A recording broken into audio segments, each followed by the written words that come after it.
bersama Bu Ilmi Nadia. Kali ini beliau akan kembali membantu saya dalam proses kegiatan coaching supervisi akademik. Assalamualaikum Bu Il, apa kabar Bu Il? Waalaikumsalam, alhamdulillah baik. Dan pada kegiatan pasca observasi ini saya juga ditemani oleh Ibu PP, yaitu Ibu Emma Weni. Beliau adalah pengajar praktik saya dalam pendidikan guru penggerak. Assalamualaikum Bu, bagaimana Bu kabarnya pada pagi hari ini Bu? Alhamdulillah sehat. Izin ya Bu, saya melakukan coaching bersama Bu Il, di mana kemarin kami sudah melakukan kegiatan pra-observasi di kelas.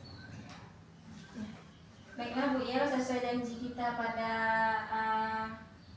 kemarin, yaitu setelah kegiatan observasi kita akan melaksanakan kegiatan pasca observasi, di mana tujuan dari kegiatan ini adalah untuk mengetahui dan mengevaluasi proses pembelajaran di kelas serta untuk mengetahui rencana tindak lanjut ke depannya guna untuk mewujudkan pembelajaran yang berpusat kepada murid.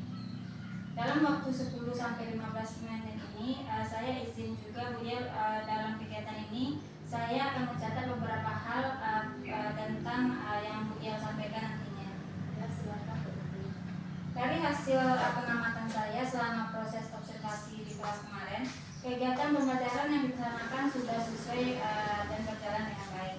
Seluruh rangkaian kegiatan yang direncanakan sudah sesuai dengan langkah-langkah pembelajaran dalam modul ajar yang Ibu ajarkan. Kemudian Ibu juga mampu menguasai kelas dengan baik dan menjadikan peserta didik aktif dalam proses selama proses pembelajaran. Hanya ada sedikit catatan saya Bu. Yang pertama yaitu perlu adanya media video pembelajaran yang memperlihatkan tentang kekayaan alam. Yang kedua yaitu perlu dilatih lagi dalam menggunakan teknik stop dan KSE-nya. Baik Bu Il, sekarang saya mau bertanya tentang bagaimana perasaan Bu Il setelah melakukan pembelajaran dengan rancangan pembelajaran berdiferensiasi ini. Perasaan saya senang dan mendapatkan hal baru dalam menyusun perencanaan dan pembelajaran di kelas, yaitu RPP berdiferensiasi dan membuat PSE. Namun saya masih merasa pembelajaran PSE-nya belum terlaksana dengan baik. Jadi perasaan Ibu merasa senang ya Bu, tapi pembelajaran PSE-nya belum terlaksana dengan baik gitu ya Bu. Kemudian apa yang menjadi hambatan atau kendala saat pelaksanaan proses pembelajaran sehingga PSE-nya belum berjalan yang lancar?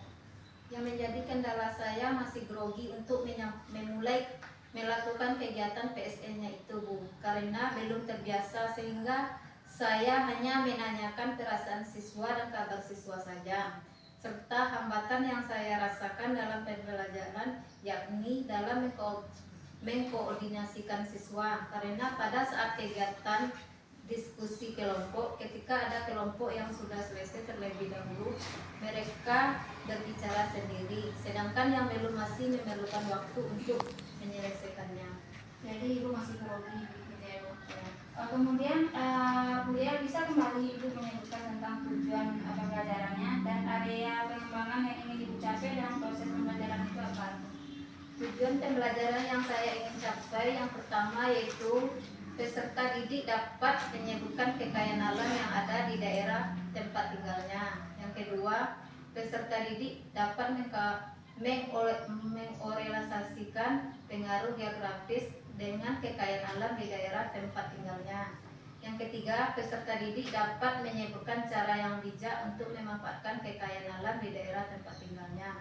Karena area pengembangan yang akan saya capai adalah pengetahuan dan keterampilan yaitu meningkatkan kemampuan siswa dalam menyebutkan kekayaan alam yang ada di daerah tempat tinggalnya, mengkorelasikan pengaruh geografis dengan kekayaan alam di daerah tempat tinggalnya, dan menyebutkan cara yang bijak untuk memanfaatkan kekayaan alam di daerah tempat tinggalnya. Kemudian apakah Bu Il sudah puas atau berhasil dalam pembelajaran tadi, dan kira-kira sudah berapa persen tujuan pembelajaran itu tercapai? Yang saya rasakan adalah pembelajaran yang mengalir, anak-anak antusias, senang dan bersemangat untuk menjawab pertanyaan dan berdiskusi bersama kelompoknya. Untuk tujuan pembelajaran dari hasil evaluasi yang saya berikan, anak-anak sudah memahami pembelajaran sekitar 85%. Alhamdulillah Bu Tuti, dengan pembelajaran berdiferensiasi ini saya sangat senang melihat anak-anak aktif. Ya, walaupun banyak juga persiapan seorang guru untuk merancang strategi agar bisa siswa itu aktif. Nah, kemudian untuk merevisi modul ajarnya nih Bu, modul ajar berdiferensiasi ini dan proses sosial emosional, apakah Ibu membutuhkan bantuan dari orang lain untuk merevisi modul ajarnya?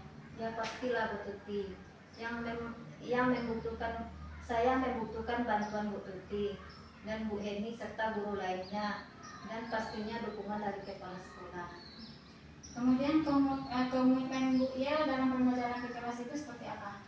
Komitmen saya yaitu saya ingin ketercapaian tujuan pembelajaran yang optimal.